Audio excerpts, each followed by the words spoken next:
আসসালামু আলাইকুম প্রিয় মালয়েশিয়া প্রবাসী ভাইগণ বন্ধুরা, কেমন আছেন সবাই? আশা করি সকলে অনেক বেশি ভালো আছেন। মালয়েশিয়া বিশ্বের আরও একটি নতুন ভিডিওতে আপনাদের সবাইকে স্বাগতম জানাচ্ছি।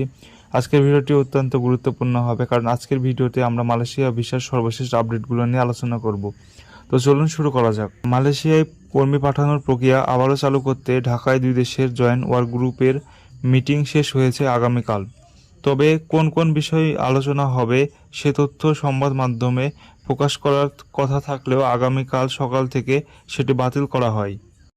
কোন প্রক্রিয়ায় কবে থেকে মালয়েশিয়ার শ্রমবাজারটি চালু হবে এ বিষয়ে মিটিং হলেও আনুষ্ঠানিকভাবে কোনো পক্ষই কোনো তথ্য জানায়নি এখন পর্যন্ত।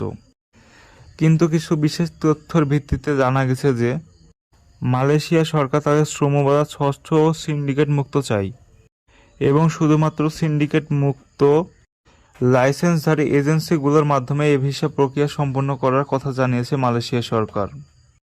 এবং মালয়েশিয়া সরকার আরও জানিয়েছে যে সকল প্রবাসীগণ ভুয়া মেডিকেল সার্টিফিকেট দিয়ে বা ভুয়া সার্টিফিকেট দিয়ে ভিসার জন্য আবেদন করবে তাদের জরিমানা করা হবে এবং অবিলম্বে তাদের ভিসাটি বাতিল করা হবে।